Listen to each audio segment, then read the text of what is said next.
কুজা কারুন কুজা ফিরাউন কুজা নমরুদ শুদ হামারা কুজা কারুন কুজা ফিরাউন কুজা নমরুদ শুদ হামারা কুজা ফৌকদ দিয়াদ শাহে কুজা তখত সুলাইমান কুজা ফৌকদ দিয়াদ শাহে কুজা তখত সুলাইমান এখন যাহা হাওয়াই চলে ইঞ্জিল দ্বারায় ওরে বিনা ইঞ্জিলে হাওয়াই চড়ত হযরত সুলাইমান ওরে বিনা ইঞ্জিলে হাওয়াই চড়ত হযরত সুলাইমান মোরা সেই মুসলমান। সুবহানাল্লাহ। সম্মানিত মুসল্লিয়ানে কিরাম, আমরা আলোচনা করতেছিলাম মুত্তাকিদের ৩ নাম্বার গুণ। আল্লাহ রাব্বুল আলামিন বলেন ওয়া মিম্মা রাযাকনাহুম ইউনফিকুন। আল্লাহ রাব্বুল আলামিন বলেন আমি তোমাদেরকে যে সম্পদ দিয়েছি তা থেকে তোমরা আমার রাস্তায় খরচ করো। তোমার সামর্থ্য অনুযায়ী তুমি আমার পথে তুমি ব্যয় করো। আমি তোমাদেরকে যে সম্পদ দিয়েছি কিছু অংশ আল্লাহর রাস্তায় তোমরা ব্যয় করো। এটা কার নির্দেশ ধরে বলেন? আল্লাহ রাব্বুল আলামিনের নির্দেশ। সাধারণতভাবে আমরা আল্লাহ রাব্বুল আলামিনের রাস্তায় যা কিছু ব্যয় করি এটা হলো ৩ প্রকার। কয় প্রকার ধরে বলেন? ৩ প্রকার। ১ নাম্বার ফরজ দান, ২য় নাম্বার ওয়াজিব দান, ৩য় নাম্বার হলো নফল দান। ফরজ দান কি?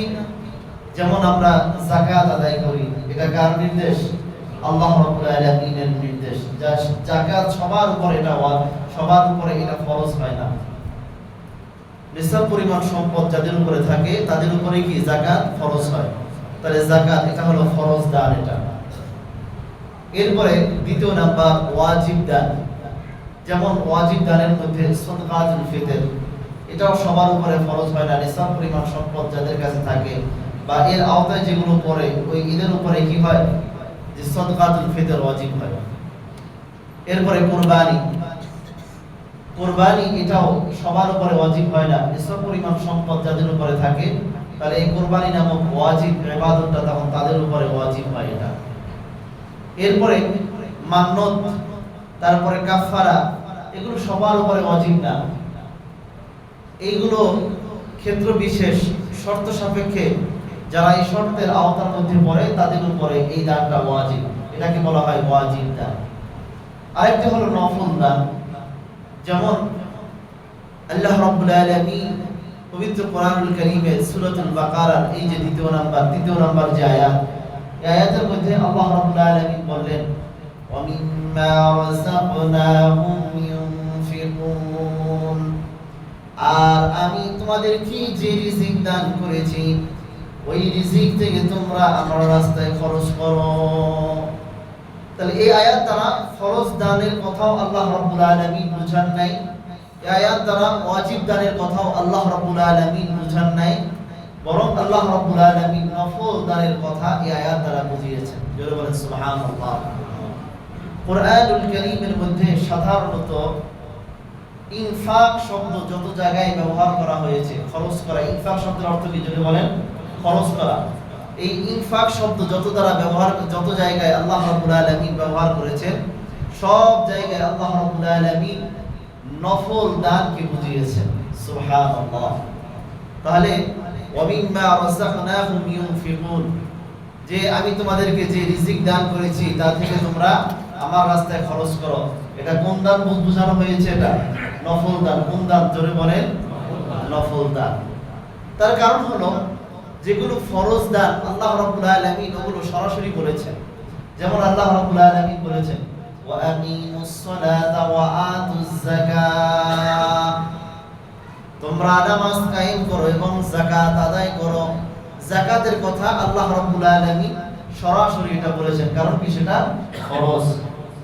আবার আল্লাহ রাব্বুল আলামিন যেটা ওয়াজিব দান, ওয়াজিব দানের কথাও আল্লাহ রাব্বুল আলামিন সরাসরি এটা বলেছেন, যে ওয়াজিব দানের ফজিলতের বিষয় নবীজি সাল্লাল্লাহু আলাইহি ওয়াসাল্লাম এগুলো বিস্তারিতভাবে এটা আলোচনা করেছেন। তাহলে আমরা জানলাম যে দান কয় প্রকার, জোরে বলেন। 3 প্রকার। একটা হলো ফরজ দান, 2 হলো ওয়াজিব দান, 3 নাম্বার হলো নফল দান। তাহলে এখানে আল্লাহ রাব্বুল আলামিন বান্দাদেরকে যে বললেন, বান্দা আমি তোমাদেরকে যে রিজিক দিয়েছি এটা দ্বারা উদ্দেশ্য কি, এটা দ্বারা তোমরা আল্লাহর রাস্তায় খরচ করার উদ্দেশ্য হলো নফল দান। তাহলে এই নফল দান এটা 2 প্রকার। কয় প্রকার, জোরে বলেন। 2 প্রকার। এক প্রকার এটা হলো সাধারণ নফল, আর একটা হলো সদকাতুল জারিয়া। সদকাতুল জারিয়া, সবাই বলেন। এক প্রকার নফল কি, জোরে বলেন। সাধারণ নফল। সাধারণ নফল এটা কেমন? যেমন একজন ক্ষুধার্ত ব্যক্তি আপনার কাছে খাবার চাইলো, তখন আপনি সাধারণভাবে তাকে আপনি খাবার খাওয়িয়ে দিলেন, সে তৃপ্তি সহকারে খানা খেলো, তাহলে এটা হলো আপনার সাধারণ দান। এটা কি, জোরে বলেন। সাধারণ দান। বা একজন ব্যক্তি আপনার কাছে কিছু সাহায্য চাইলো, আপনি আপনার সামর্থ্য অনুযায়ী তাকে সাহায্য দান করলেন, এটা কি, জোরে বলেন। সাধারণ দান। এই সাধারণ দানের ব্যাপারে নবীজি সাল্লাল্লাহু আলাইহি ওয়াসাল্লাম বলেন, আইয়ুমা মুসলিমিন আতআমা মুসলিমান আলা তাওইন, কোন মুসলমানকে সামর্থ্য অনুযায়ী সে খাবার খাওয়ালো, আতআমাহুল্লাহু ফি মাইল জান্নাহ, আল্লাহ রাব্বুল আলামিন তাকে জান্নাতের মধ্যে জান্নাতের ফল দ্বারা তাকে মেহমানদারি করাবে। সুবহানাল্লাহ। এটা হলো সাধারণ দান। সাধারণ দানের ব্যাপারে নবীজি সাল্লাল্লাহু আলাইহি ওয়াসাল্লাম এই এত সুন্দর ঘোষণা দিলেন। কিন্তু সাধারণ দান যেটা, এটা কিন্তু চলমান দান না, যে মৃত্যুর পরেও আপনার আমলনামায় এটার সওয়াব যেতে থাকবে, বিষয়টা আসলে এমন না। তাহলে এক নাম্বার যেটা আমরা শুনলাম সাধারণ দান, দ্বিতীয় নাম্বার সদকাতুল জারিয়া। দ্বিতীয় নাম্বার কি, জোরে বলেন। সদকাতুল জারিয়া। সদকাতুল জারিয়া কাকে বলা হয়? যে দান আপনার মৃত্যুর পরেও আপনার আমলনামায় আপনার সওয়াব যেতে থাকবে, এটাকে বলা হয় সদকাতুল জারিয়া। যেমন নবীজি সাল্লাল্লাহু আলাইহি ওয়াসাল্লাম বলেন, قال رسول الله صلى الله عليه وسلم, আল্লাহ রাসূল সাল্লাল্লাহু আলাইহি ওয়াসাল্লাম বলেন, সাবউন ইয়াজরি লিল আবদি আজরা ওয়া হুয়া ফি কবরিহি বা'দা কওমিহি ওয়া হুয়া ফি কবরিহি বা'দা মাউতিহি। আল্লাহ নবী সাল্লাল্লাহু আলাইহি ওয়াসাল্লাম বলেন, সদকায়ে জারিয়া হলো কোন বান্দা তার জীবন দশায় এমন কোন একটা দান করে গেল, যে দানের সওয়াব তার জীবন দশায় তো আছে এবং মৃত্যুর পরেও তার আমলনামায় এটা ধারাবাহিকভাবে নেক চলতে থাকবে। সুবহানাল্লাহ। তাহলে এই দানের নাম কি, জোরে বলেন। সদকাতুল জারিয়া।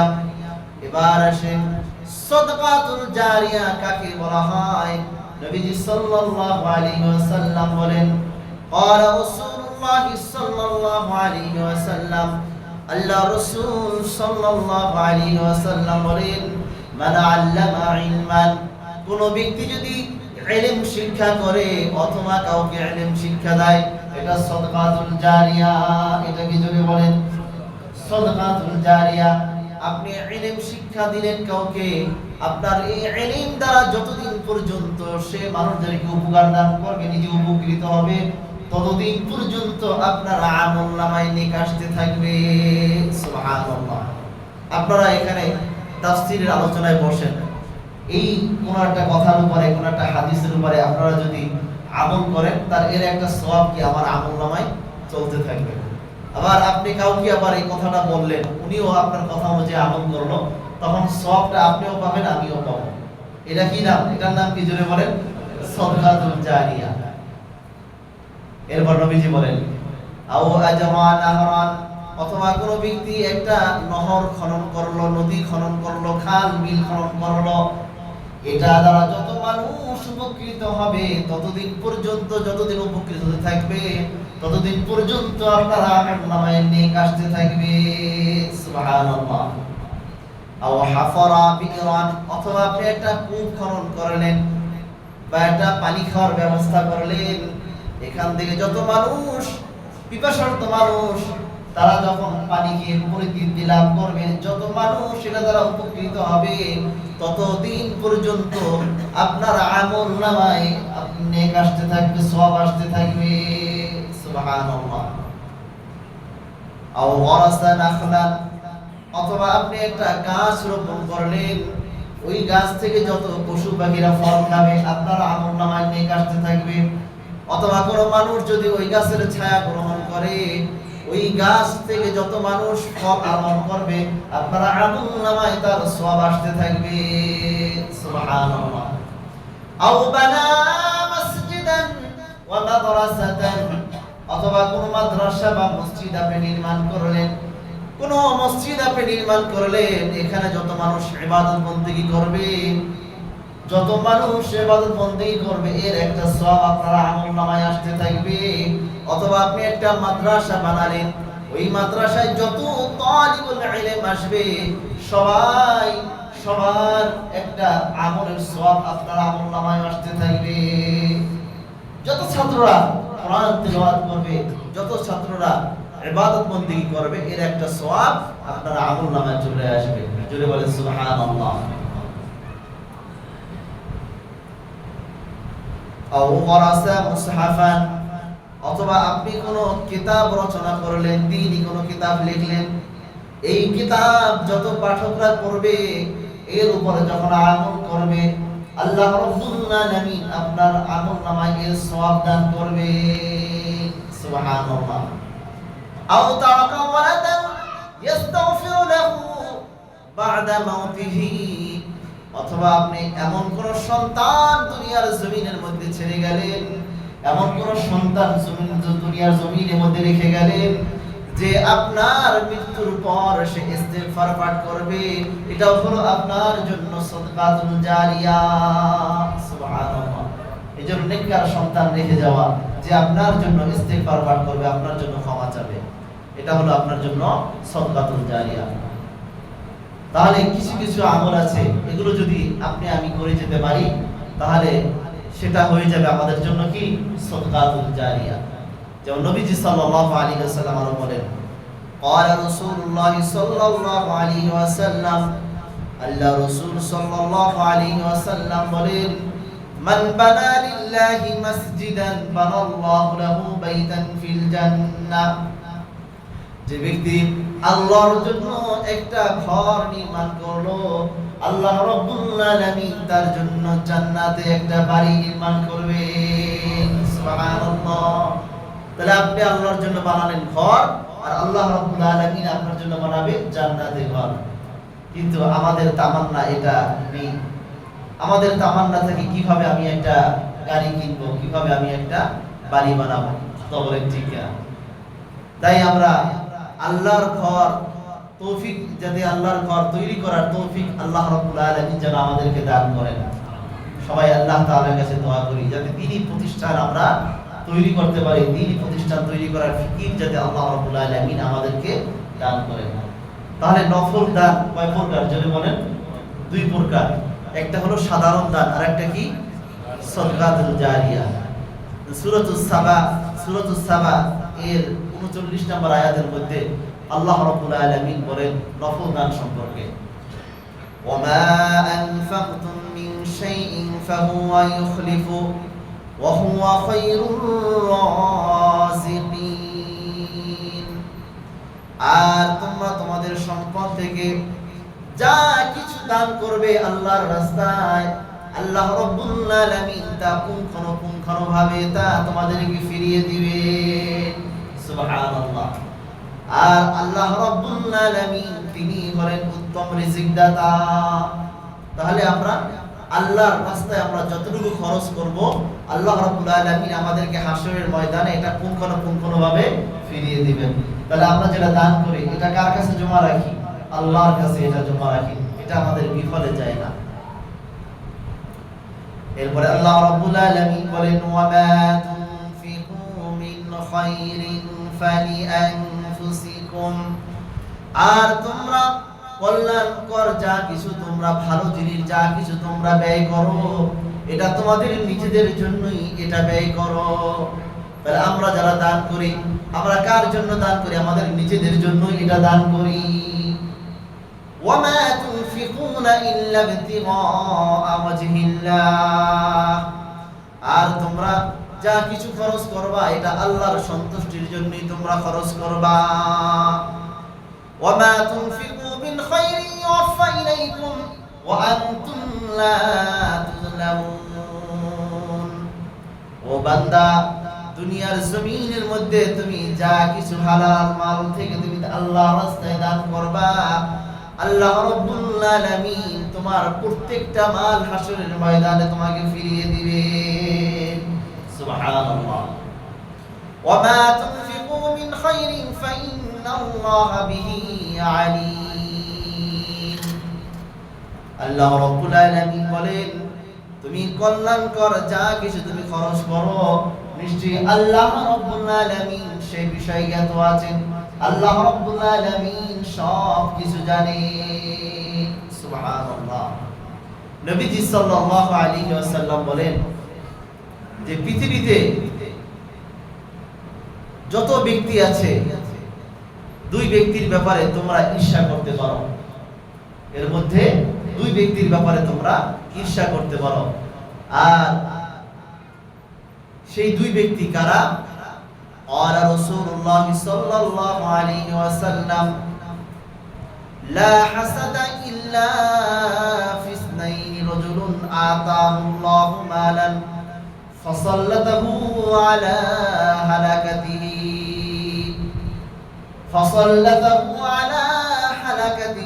في الحق ورجل آتاه الله حكمة فهو يقضي بها ويعلمهما। আল্লাহ নবী সাল্লাল্লাহু আলাইহি ওয়াসাল্লাম বলেন ও দুনিয়ার মানুষ, যদি কোনো মানুষের মাঝে তোমাদের ঈর্ষা করতে হয় দুই ব্যক্তির ব্যাপারে ঈর্ষা করো। এক নাম্বার, যাকে আল্লাহ রাব্বুল আলামিন মাল দান করেছেন, সম্পদ দান করেছেন, আর সেটা সে আল্লাহর রাস্তায় খরচ করে। তাহলে এক নাম্বার, যাকে আল্লাহ রাব্বুল আলামিন সম্পদ দান করেছেন আর সেই সম্পদ কোথায় খরচ করে? সে আল্লাহর রাস্তায় সে খরচ করে। এর ব্যাপারে তোমরা ঈর্ষা করতে পারো। দুই নাম্বার, যাকে আল্লাহ রাব্বুল আলামিন হিকমত দান করেছেন, ইলম দান করেছেন, আর সেই ইলম অনুযায়ী সে ফয়সালা করে এবং সে ইলম মানুষদেরকে শিক্ষা দেয়, এমন ব্যক্তির ব্যাপারে তোমরা ঈর্ষা করতে পারো। আর যদি তোমরা কোনো ব্যক্তির মতো যদি হতে চাও তাহলে এমন দুই ব্যক্তির মতো তোমরা হতে পারো। তাহলে এখন আমাদের সন্তানদেরকে যদি আমরা জিজ্ঞাসা করি তুমি কি হবা, তুমি কি হতে চাও, তাহলে সে বলবে আমি ডাক্তার হতে চাই, আমি ইঞ্জিনিয়ার হতে চাই, আমি প্রফেসর হতে চাই, আমি ডিসি হতে চাই, ওসি হতে চাই, এসপি হতে চাই, সাহিত্যিক হতে চাই, সাংবাদিক হতে চাই। কথা বলেন ঠিক কিনা? প্রকৌশলী হতে চাই, চিকিৎসক হতে চাই, কৃষিবিদ হতে চাই। কিন্তু নবীজি সাল্লাল্লাহু আলাইহি ওয়াসাল্লাম বলেন যদি তোমরা কোনো কিছু হতে চাও তাহলে এই দুই ব্যক্তির মতো হও। কিসের মতো? এই দুই ব্যক্তির মতো তোমরা হও। মুহতারাম হাজিরিন, কারণ এই দুই ব্যক্তির মতো হওয়ার জন্য আল্লাহ নবী কেন বললেন? কারণ এই পৃথিবীতে যা কিছু দেখি এই কোনো কিছু এগুলো আমার না। কোনো কিছু কি না বলেন? এগুলো আমার না। নবীজি সাল্লাল্লাহু আলাইহি ওয়াসাল্লাম বলেন قال رسول الله صلى الله عليه وسلم أيكم مال وارثتي أحب إليه من ماله। আল্লাহর নবী সাল্লাল্লাহু আলাইহি ওয়াসাল্লাম বলেন তোমাদের মধ্যে কি এমন কেউ আছে যে তোমাদের সম্পদের চাইতে উত্তরাধিকারী সম্পদকে তোমরা বেশি ভালোবাসবে? قالوا يا رسول الله منا أحد إلا ماله أحب إليه قال فإن ماله ما قدم ومال ورثته ما أخر সাহাবায়ে কেরাম বললেন এমন তো কেউ নাই, আমরা প্রত্যেকে নিজের সম্পদকে আমরা বেশি পছন্দ করি, ওয়ারিসদের সম্পত্তি থাক বা না থাক তাতে কি আসে যায়। নবীজি বলেন দেখো তুমি যা খাও আর যা পান করো আর যা আল্লাহর রাস্তায় দান করো এটাই হলো তোমার পয়সা, এটাই হলো তোমার সম্পদ। তাহলে তুমি যা খাও যা পান করো যেটা আল্লাহর রাস্তায় দান করো এটাই কি তোমার সম্পদ। আর যে সম্পদ তুমি রেখে যাও তা সব ওয়ারিসদের সম্পদ, তারা সব কি জোরে বলেন ওয়ারিসদের সম্পদ। এই জন্য নবীজি সাল্লাল্লাহু আলাইহি ওয়াসাল্লাম বলেন قال رسول الله صلى الله عليه وسلم اتقوا النار ولو بشق تمر তুমি জাহান্নামের আগুন থেকে বাঁচো, তোমরা জাহান্নামের আগুন থেকে বাঁচো যে একটা খেজুর এটা সদকা করে হলেও, একটা খেজুর দান করে হলেও তোমরা জাহান্নামের আগুন থেকে বাঁচো। তাহলে আল্লাহর নবী বলেছেন জাহান্নামের আগুন থেকে বাঁচার জন্য একটা খেজুর দান করে হলেও, তাহলে আমাদের দান করার দ্বারা জাহান্নামের আগুন থেকে বাঁচা যায়। কথা বলেন ঠিক কিনা? যে যত বেশি দান করবে তার থেকে জাহান্নাম তত বেশি দূরে সরে যাবে। জোরে বলেন সুবহানাল্লাহ। নবীজি বলেন কোন বান্দা যখন ঘুম থেকে জাগ্রত হয় দুইজন ফেরেশতা তখন ঘোষণা দেয়। একজন ফেরেশতা বলে আল্লাহ, যে ব্যক্তি ঘুম থেকে জাগ্রত হলো এই ব্যক্তি যদি দানকারী হয় তাহলে তুমি তার সম্পদের মাঝে আর বরকত বাড়িয়ে দাও, তাকে তুমি সমস্ত বালা মুসিবত থেকে হেফাজত করো, তাকে তুমি সমস্ত রকমের বিপদ আপদ থেকে তুমি বাঁচাও।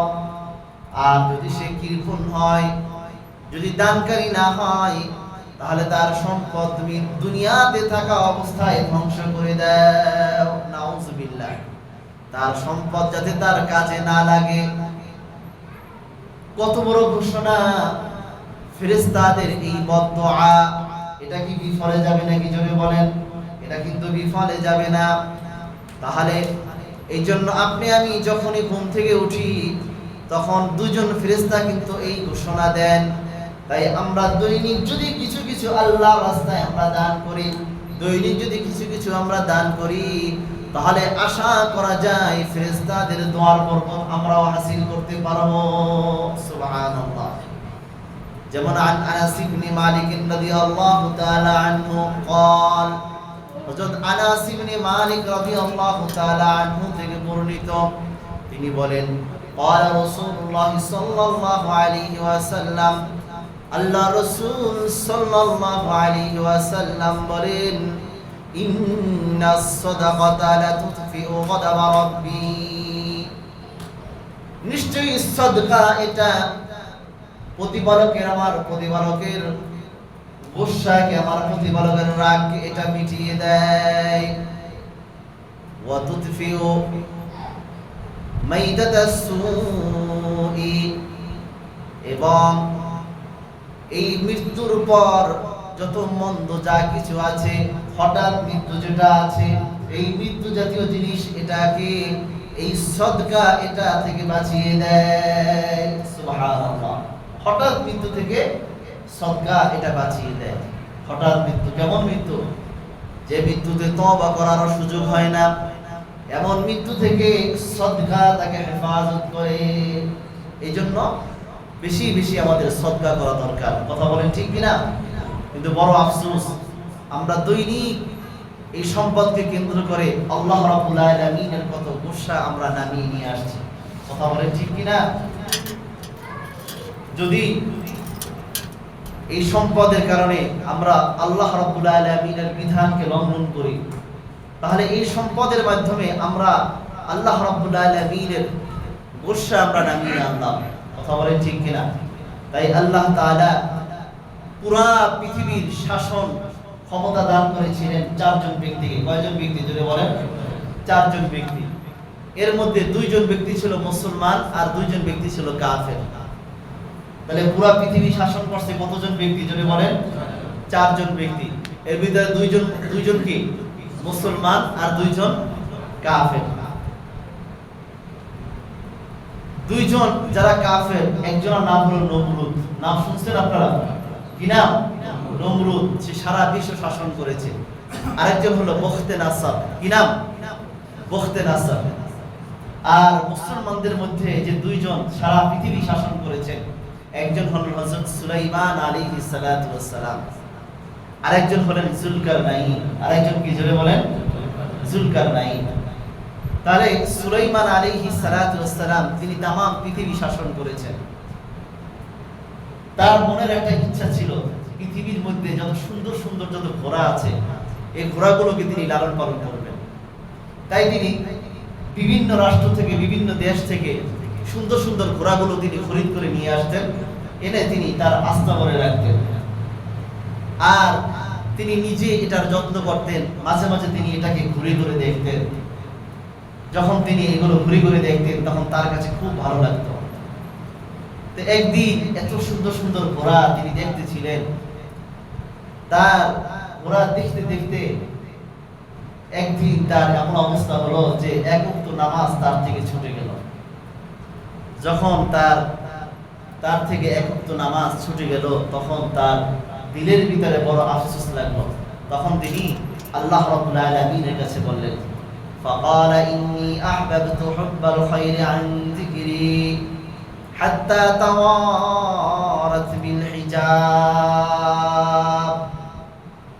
সুলাইমান আলাইহিস সালাতু ওয়াস সালাম আল্লাহ রাব্বুল আলামিনের দরবারে সিজদায় পড়ে বললেন, ও আল্লাহ, আমি সাধারণত এই দুনিয়ার পিছনে পড়ে তোমার রিজিক থেকে আমি অমনোযোগী হয়ে গিয়েছি, তোমার নামাজ থেকে আমি অমনোযোগী হয়েছি। এক ওয়াক্ত নামাজ আমার থেকে ছুটে গেল। তাই আমি এই দুনিয়ার কারণে, এই দুনিয়ার কিছু সুন্দর সম্পদের কারণে আমি তোমার স্মরণ থেকে আমি দূরে থাকলাম। তাই আমি আমার রবের জিকির থেকে আমি দূরে থাকলাম। এই জন্য আল্লাহ, আমি আমার এই সম্পদ সব আমি জমাই করে করে আমি গরিবদের মাঝে সব বস্তুগুলো আমি বন্টন করে দিব। সুবহানাল্লাহ। সুলাইমান আলাইহিস সালাতু ওয়াস সালাম আল্লাহ রাব্বুল আলামিনের কাছে আরজ করলেন, আল্লাহ, যে সম্পদের কারণে আমি তোমাকে আমি স্মরণ রাখতে পারলাম না, যে সম্পদ আমাকে তোমার স্মরণ থেকে ভুলিয়ে দিল, ওই সম্পদ আমি রাখবো না। এগুলো আমি জমাই করে সব গরিবদের মাঝে আমি বন্টন করে দিব। সুলাইমান আলাইহিস সালাতু ওয়াস সালাম তাই করলেন। সব সুন্দর সুন্দর ঘোড়াগুলোকে জমাই করে করে তিনি সব গরিবদের মাঝে এগুলো বন্টন করে দিলেন, সবাইকে এগুলো খাওয়াই দিলেন। এবার সুলাইমান আলাইহিস সালাতু ওয়াস সালাম এই কাজটা যে করলেন, আল্লাহ রাব্বুল আলামিন সুলাইমান আলাইহিস সালাতু ওয়াস সালামের কাজটাকে এত পছন্দ করলেন, এত পছন্দ করলেন। সুলাইমান আলাইহিস সালাতু ওয়াস সালামকে বললেন, ও সুলাইমান, আল্লাহ রাব্বুল আলামিন বললেন, ও সুলাইমান, তুমি আমাকে এত অগ্রাধিকার দিলা, তুমি আমাকে এত ভালোবাসো, তুমি আমাকে এত ভালোবাসো, তোমার পছন্দের জিনিসগুলো তুমি সব কুরবানি করে দিলা। আমার সামান্য আমার একটা হুকুম তুমি মানতে পারো নাই। তোমার এই সম্পদের কারণে এই সম্পদটা তোমার থেকে তুমি দূর করে দিলা। ও সুলাইমান, আমি আল্লাহ রাব্বুল আলামিন তোমাকে আমি এমন একটা নিয়ামত দান করব এর বিনিময়, আর সেই নিয়ামতটা হলো তখতে সুলাইমান। সুবহানাল্লাহ। একটা সিংহাসন। এই সিংহাসনটা আল্লাহ রাব্বুল আলামিন হযরত সুলাইমান আলাইহিস সালাতু ওয়াস সালামকে দান করলেন। সেটা কেমন সিংহাসন? সুলাইমান আলাইহিস সালাতু ওয়াস সালাম এই সিংহাসনে বসতেন, সাথে সাথে যেখানে তিনি ইশারা করতেন, যে জায়গার কথা বলতেন, সাথে সাথে সিংহাসনটা তাকে ওই জায়গায় নিয়ে যেত। সুবহানাল্লাহ। ওয়ালিসুলাইমান আর-রিহা কুতুহা শাহরু ওয়া রাওয়াহুহা শাহর। ওই সিংহাসনটা তার এক সকালে 1 মাসের পথ পাড়ি দিত, এক সন্ধ্যায় 1 মাসের পথ ওটা পাড়ি দিত। সুবহানাল্লাহ। কুজা কারুন, কুজা ফিরআউন, কুজা शुद हमारा कुजा कारून कुजा फिरऔन कुजा नमरूद शुद हमारा कुजा फौकद दियाद शाहे कुजा तख्त सुलैमान कुजा फौकद दियाद शाहे কুজা তখতে সুলাইমান এখন যাহা হাওয়াই চলে ইঞ্জিল দ্বারায় ওরে বিনা ইঞ্জিলে হাওয়াই চড়ত হযরত সুলাইমান ওরে বিনা ইঞ্জিলে হাওয়াই চড়ত হযরত সুলাইমান মোরা সেই মুসলমান। সুবহানাল্লাহ। এখন যাহা কিছু আছে সব ইঞ্জিলের মাধ্যমে আকাশে উড়ে, আর ইঞ্জিল ছাড়াই সুলাইমান আলাইহিস সালাতু ওয়াস সালাম আকাশে উঠতেন। সুবহানাল্লাহ। আমরা তো সেই মুসলমান। কথা বলেন ঠিক কিনা? তাহলে এখানে একটা প্রশ্ন জাগে যে ঘোড়া খাওয়া এটা কি জায়েজ আছে? আমাদের মাযহাবে এটা মাকরুহ ঘোড়া খাওয়াটা, কিন্তু সুলাইমান আলাইহিস সালাতু ওয়াস সালামের শরীয়তে এটা জায়েজ ছিল। মুহতারাম হাজিরিন, তাহলে সুলাইমান আলাইহিস সালাতু ওয়াস সালাম যে আল্লাহ রাব্বুল আলামিনের জন্য এই কুরবানিটা করলেন, আর আল্লাহ রাব্বুল আলামিন তাকে কত বড় একটা নিয়ামত দান করলেন। এজন্য আমরাও যদি এইভাবে যদি আমরা আল্লাহর হুকুম যদি আমরা মানি, আমরা যদি আল্লাহ রাব্বুল আলামিনের হুকুম মেনে চলি, আর দুনিয়াকে যদি আমরা অগ্রাধিকার না দেই, আল্লাহর হুকুম যদি অগ্রাধিকার দেই, তাহলে আল্লাহ রাব্বুল আলামিন আমাদেরকে এমন নিয়ামত দান করবেন। কিন্তু আমাদের অবস্থাটা কেমন? একটু আমরা দিলকে পছন্দ একটু প্রশ্ন করি যে আমরা আমাদের সম্পদকে বেশি অগ্রাধিকার দেই না আমরা দিনকে বেশি, আমাদের যে দিন আছে ইসলামকে আমরা বেশি অগ্রাধিকার দিই? কোনটাকে বেশি অগ্রাধিকার দিই? সম্পদ কি আমাদের বেশি অগ্রাধিকার দেওয়া হয়? দুনিয়া কি আমাদের বেশি অগ্রাধিকার দেওয়া হয়? কিন্তু আমাদের উচিত যেমন ছিল যে আল্লাহর হুকুম সবার আগে, এরপরে আমার সম্পদ। কথা বলেন ঠিক কিনা? তাহলে আমরা কতটুকু দান করব? সাহাবায়ে কেরাম রাদিয়াল্লাহু তাআলা আনহুম তারা কেমন দান করেছেন? সাহাবায়ে কেরাম রাদিয়াল্লাহু তাআলা আনহুম তারা যেভাবে দান করেছেন, আমাদেরকে ঠিক ওইভাবে আমাদের দান করা উচিত। যেমন জিন্নুরাইন কেন বলা হয়? হযরত উসমান রাদিয়াল্লাহু তাআলা আনহুকে জিন্নুরাইন বলা হয়, যে রাসূলুল্লাহ সাল্লাল্লাহু আলাইহি সাল্লামের দুই কন্যাকে তিনি বিবাহ করেছেন, এই জন্য তাকে কি বলা হয়? জিন্নুরাইন।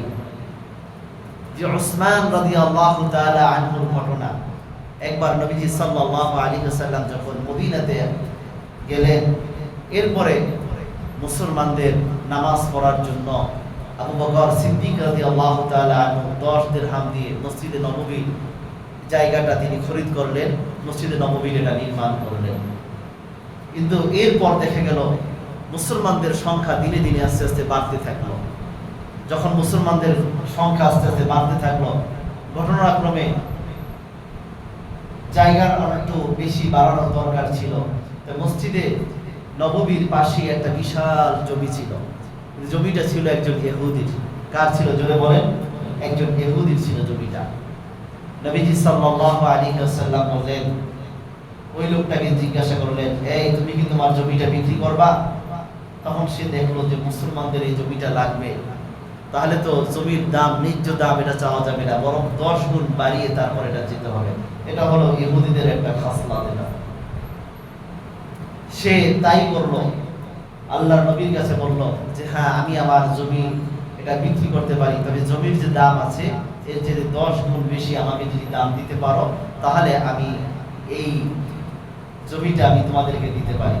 নবীজি সাল্লাল্লাহু আলাইহি ওয়াসাল্লাম ওই মজলিসের মধ্যে দাঁড়িয়ে বললেন, তোমাদের মধ্যে কি এমন কেউ আছো যে এই জমিটা খরিদ করে দিতে পারো? যদি তোমাদের মধ্য থেকে এমন কেউ থাকো জমিটা খরিদ করে দিবা, আমি নবী সাল্লাল্লাহু আলাইহি ওয়াসাল্লাম কাল হাশরের ময়দানে তার জন্য জান্নাতের জামিনদার হয়ে যাব। সুবহানাল্লাহ। ঘটনাক্রমে ওই মজলিসের মধ্যে হযরত ওসমান রাদিয়াল্লাহু তাআলা আনহু তিনি উপস্থিত ছিলেন না, কিন্তু তার কানে এটা পৌঁছে গেছে। ওসমান রাদিয়াল্লাহু তাআলা আনহুর সাথে সাথে তখন রাত্রি হয়ে গেল, সাথে সাথে ওই ইহুদির বাড়িতে আসছেন, এসে বললেন যে তুমি এই জমিটা আমার কাছে বিক্রি করো, যে তুমি না বলেছো যে এই জমির দাম 10 গুণ বেশি দিতে হবে, আমি এটা দিতে তৈরি আছি। ইহুদি মনে মনে ভাবলো এই জমিটা মুসলমানদের খুব দরকার, তাহলে তো এটা আরো বেশি দামে এটা বিক্রি করতে হবে। ওসমান রাদিয়াল্লাহু তাআলা আনহুকে বললেন যে শোনো ওসমান, এটা আমি 10 গুণ বেশি দামে এটা বিক্রি করতে চাই না, আমি সুতরাং এটা 100 গুণ বেশি দামে এটা বিক্রি করতে চাই। ওসমান রাদিয়াল্লাহু তাআলা আনহু কোনো কথা বললেন না, তিনি বলেন আচ্ছা ঠিক আছে, তোমার যেটা ভালো মনে হয় তুমি সেটাই নাও, তারপরে জমিটা তুমি আমাকে দাও। যখন এই জমিটা ওসমান রাদিয়াল্লাহু তাআলা আনহু বুঝে পেলেন, দলিল নিয়ে আল্লাহর নবী সাল্লাল্লাহু আলাইহি ওয়াসাল্লামের দরজার কাছে কোরআন আনলেন। নবীজি কেবলমাত্র ফজরের আযান শুনে তিনি ঘুম থেকে উঠলেন। নবীজি সাল্লাল্লাহু আলাইহি ওয়াসাল্লাম বললেন কে? তিনি বললেন আমি ওসমান। বলেন কিসের জন্য এসেছো? বলে ইয়া রাসূলুল্লাহ, আপনার সাথে একটা পরামর্শের জন্য আপনার কাছে এসেছি। হুজুর সাল্লাল্লাহু আলাইহি ওয়াসাল্লাম বলেন কি পরামর্শ বলো? আল্লাহর নবী সাল্লাল্লাহু আলাইহি ওয়াসাল্লামের হাতে দলিলটা দিলেন, দিয়ে বলেন ইয়া রাসূলুল্লাহ ইয়া হাবিবাল্লাহ, আপনার সেই ওয়াদাটা ঠিক আছে তো? নবীজি সাল্লাল্লাহু আলাইহি ওয়াসাল্লাম বলেন অবশ্যই অবশ্যই সেই ওয়াদা ঠিক আছে। জোরে বলেন সুবহানাল্লাহ। তখন আল্লাহর নবী সাল্লাল্লাহু আলাইহি ওয়াসাল্লাম সাথে সাথে এটা পাওয়ার পরে বললেন ওসমান তুমি এটা খরিদ করেছো? বলেন হ্যাঁ ইয়া রাসূলুল্লাহ, আপনার এখানে তো কথা হয়েছিল যে 10 গুণ বেশি বৃদ্ধি করতে হবে, এই ইহুদি সে আমার থেকে 100 গুণ বেশি বৃদ্ধি করে নিয়েছে, তারপরও 100 গুণ বেশি বৃদ্ধি করে এই মূল্য নিয়েছে, তাহলে আমার কোনো আফসোস নাই, কিন্তু এর বিনিময়ে যদি আমি আল্লাহ রাব্বুল আলামিন যেন আপনার জিম্মাদারিতে আমাকে জান্নাতের ভিতরে দাখিল করিয়ে দেন। সুবহানাল্লাহ। তাহলে তারা কেমন আল্লাহর রাস্তাকে ভালোবেসেছে, তারা কিভাবে আল্লাহর হুকুমকে তারা প্রাধান্য দিয়েছে। মুহতারাম হাজিরিন, এই জন্য আল্লাহর নবী সাল্লাল্লাহু আলাইহি ওয়াসাল্লামের কাছে এটা যেমন বড় পছন্দের হয়েছে ওসমানের এই আমলটা, অনুরূপভাবে আল্লাহ রাব্বুল আলামিনের কাছে এই আমলটা বড় পছন্দের হয়েছে।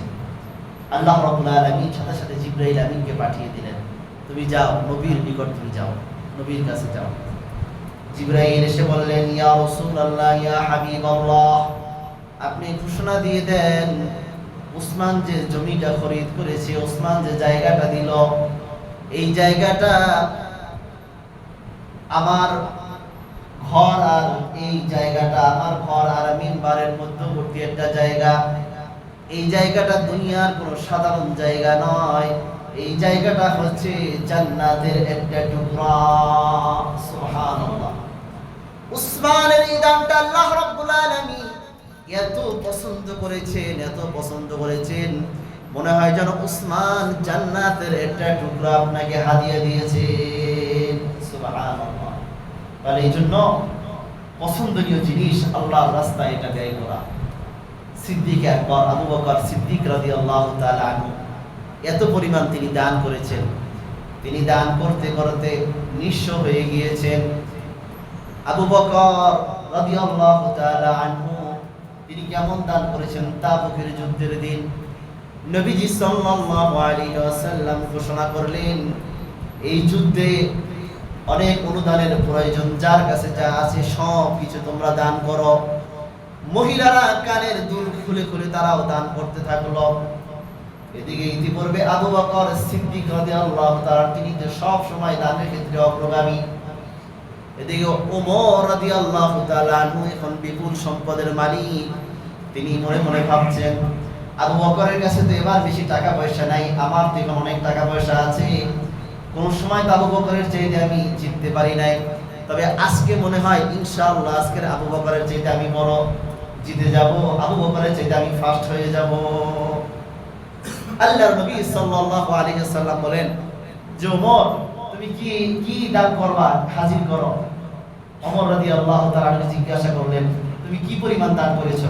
বলেন আমার যত সম্পদ আছে আমি সম্পদের অর্ধেক আমি আপনার দ্বীনের জন্য আমি ব্যয় করে দিয়েছি। বলেন সুবহানাল্লাহ। এবার আবু বকর রাদিয়াল্লাহু তাআলা আনহুর পালা। আবু বকরকে জিজ্ঞাসা করলেন আবু বকর তোমার কি আছে তুমি হাজির করো। আবু বকর সিদ্দিক রাদিয়াল্লাহু তাআলা আনহু তার হাতে গোনা দুই একটা জিনিস, সামান্য কিছু জিনিস নবীর সামনে হাজির করলেন। এবার নবীজি বললেন আজকের মজলিসের মধ্যে যারা দান করেছে সবার দানের মধ্য থেকে আবু বকরের দান আল্লাহ রাব্বুল আলামিনের কাছে বেশি পছন্দনীয় হয়েছে। সবাই জিজ্ঞাসা করলেন কেন এটা তো আবু বকর সামান্য জিনিস দান করেছে, এরপরও কেন তার দান এত আল্লাহর কাছে পছন্দনীয় হয়েছে? আল্লাহর নবী আবু বকরকে জিজ্ঞাসা করলেন ও আবু বকর তুমি কি দান করেছো আর কি পরিমাণ সম্পদ তুমি বাড়িতে রেখে এসেছো? আবু বকর সিদ্দিক রাদিয়াল্লাহু তাআলা আনহু বলেন ইয়া রাসূলুল্লাহ ইয়া হাবিবাল্লাহ আমার বাড়িতে যত সম্পদ ছিল সব সম্পদ আমি আপনার দ্বীনের জন্য আমি ব্যয় করে দিয়েছি। আমার যত সম্পদ ছিল সব সম্পদ আমি নিয়ে এসেছি। বলে তোমার বাড়িতে কি রেখে এসেছো? বলে আমি আমার বাড়িতে আল্লাহ এবং তার রাসূলকে রেখে এসেছি। আমি আমার বাড়িতে আল্লাহ এবং তার রাসূলের বরকত রেখে এসেছি। এছাড়া আর যা কিছু আছে সব কিছু আপনার সামনে হাজির করেছি। সুবহানাল্লাহ। এবার এই দানের উসিলায় আল্লাহর রাসূল সাল্লাল্লাহু আলাইহি ওয়াসাল্লাম এত খুশি হলেন। এবার জিবরাইল আমিন আল্লাহর নবী সাল্লাল্লাহু আলাইহি ওয়াসাল্লামের কাছে আসলেন একটা কম্বল মুড়ি দিয়ে।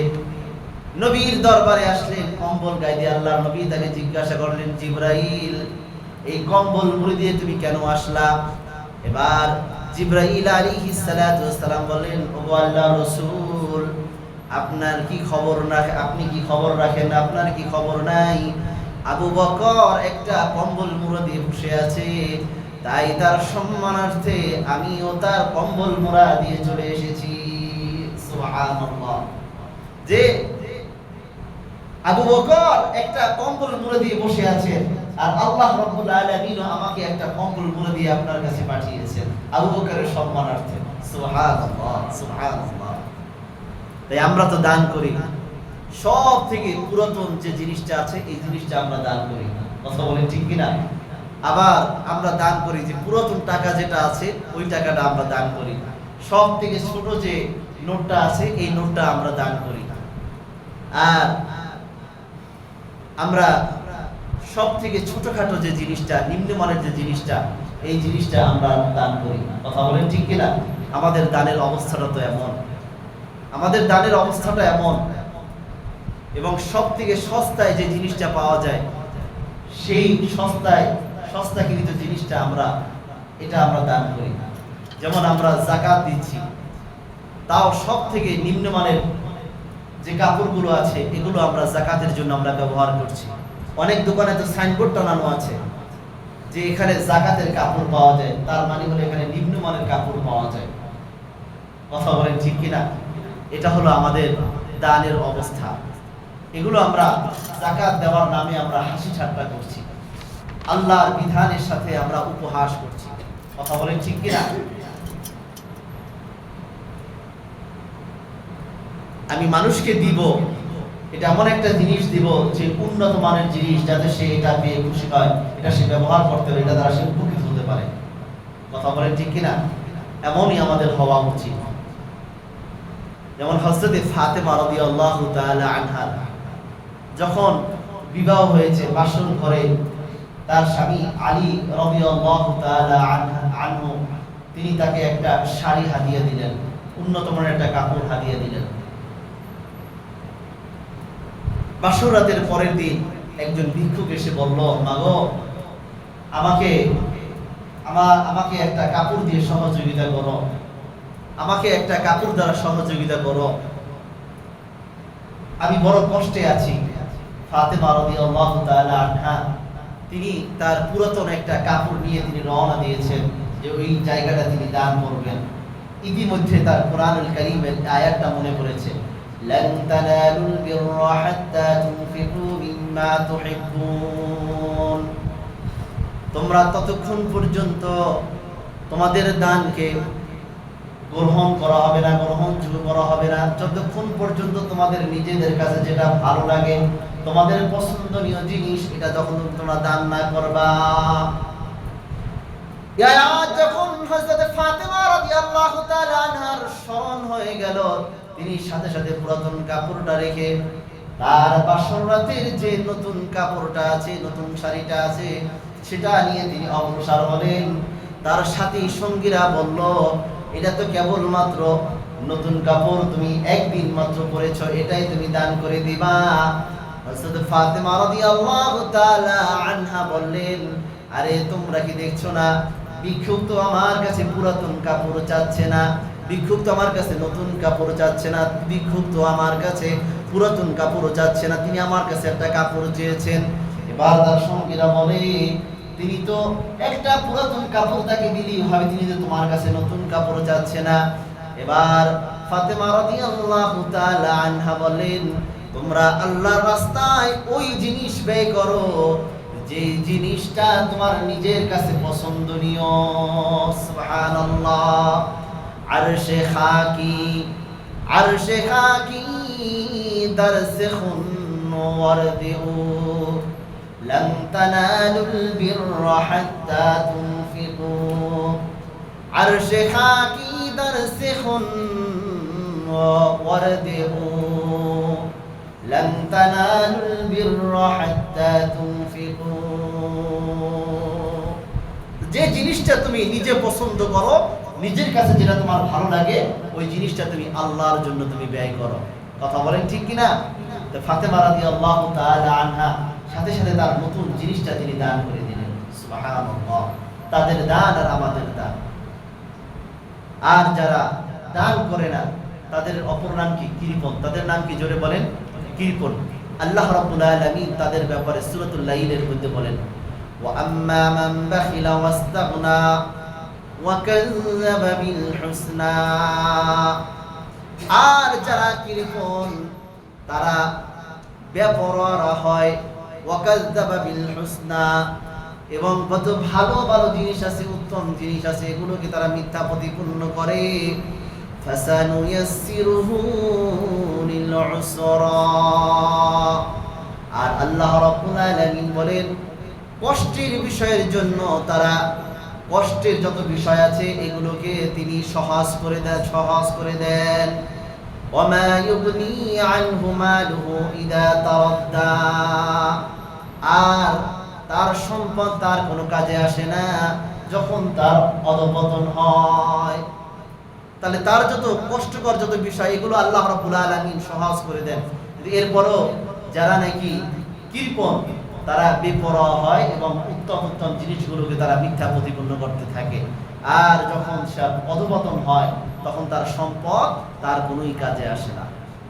কৃপণদের জন্য পরকালে কঠিন শাস্তির ব্যবস্থা রয়েছে। আল্লাহ রাব্বুল আলামিন বলেন, ওয়ামান ইউকা শুহা নাফসিহি ফাউলাইকা হুমুল মুফলিহুন।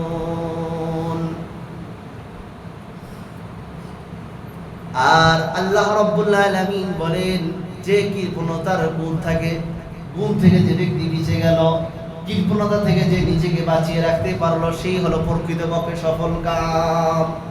তাহলে যারা কৃপণতা থেকে যারা বেঁচে গেল, তারা কি? জোরে বলেন, সফল কাম। সম্মানিত হাজিরিন, তাহলে দান করা আর দান না করার দিক থেকে মানুষ চার প্রকার। কয় প্রকার? জোরে বলেন, চার প্রকার মানুষ। এক প্রকার হলো কৃপণ। কৃপণ কাকে বলে?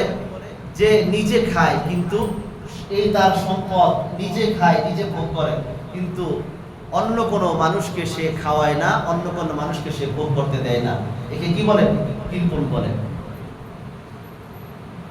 দুই নাম্বার কঞ্জুস। কঞ্জুস কাকে বলে? যে নিজের সম্পদ নিজেও খায় না আর অন্যকে খেতেও দেয় না, একে বলা হয় হলো কঞ্জুস। তিন নাম্বার দাতা। দাতা কাকে বলে? যে নিজের সম্পদ নিজেও খায় এবং অপরকেও খাওয়ায়, একে বলা হয় দাতা। চতুর্থ নাম্বার হলো দানশীল, যে নিজের সম্পদ নিজেও খায়, আবার মানুষকেও খাওয়ায়। আবার মানুষকে খাওয়াতে গেলে যদি কোনো খাবারে টান পড়ে যায় তখন নিজের ভাগ থেকে দিয়ে ওই মানুষদেরকে তখন ওইটা পূরণ করে দেয়। একে বলা হয় দানশীল। একে কি বলে, জোরে বলেন? দানশীল। তাহলে এই দানশীলদের ব্যাপারে আল্লাহর নবী সাল্লাল্লাহু আলাইহি ওয়াসাল্লাম বলেন, তিরমিজি শরীফের 1961 নম্বর হাদিস, আল্লাহর নবী সাল্লাল্লাহু আলাইহি ওয়াসাল্লাম বলেন, আস-সাখিয়ু করিবুন মিনাল্লাহ। দানশীল যারা হবে তারা আল্লাহ রাব্বুল আলামিনের নিকটতম ব্যক্তি। ওয়া করিবুন মিনান নাস, এবং দানশীলরা মানুষের নিকটতম ব্যক্তি। ওয়া করিবুন মিনাল জান্নাহ, এবং দানশীল ব্যক্তিরা জান্নাতের নিকটতম ব্যক্তি। সুবহানাল্লাহ। ওয়া বাঈদুন মিনান নার, এবং দানশীল ব্যক্তিরা জাহান্নাম থেকে দ্রুতবর্তী ব্যক্তি। সুবহানাল্লাহ। আর বাখিলদের যারা কৃপণ তাদের ব্যাপারে আল্লাহর নবী সাল্লাল্লাহু আলাইহি ওয়াসাল্লাম বলেন, ওয়াল বাখিলু বাঈদুম মিনাল্লাহ, যারা কৃপণ তারা আল্লাহ রাব্বুল আলামিনের থেকে দূরে। ওয়া বাঈদুম মিনান নাস, যারা কৃপণ তারা মানুষের থেকেও দূরে থাকে। ওয়া বাঈদুম মিনাল জান্নাহ, যারা বখিল যারা কৃপণ তারা জান্নাত থেকেও দূরে থাকে। ওয়া করিবুম মিনান নার, এবং জাহান্নামের কাছে থাকে। নাউযুবিল্লাহ। তাহলে আমরা দানশীল হব না কৃপণ হব? এইজন্য আমরা দানশীল হতে চাই। আল্লামা শেখ সাদি রাহমাতুল্লাহি আলাইহি বলেন, বাখিলাত বুওয়াজদাম হেতে বাহরু বর, بخیلت بوزدم ہے بحرو بر، بہشتی نباشد با حکم خبر، بہشتی نباشد با حکم খবর। কৃপণ ব্যক্তি যদি গোটা পৃথিবীর বুকেও যদি সে সব থেকে বড় বুজুর্গ হয়ে যায়, তবু আল্লাহর নবীর হাদিস মোতাবেক সে কোশ্চিন কালেও সে জান্নাতি হতে পারবে না, সে জান্নাতে যেতে পারবে না।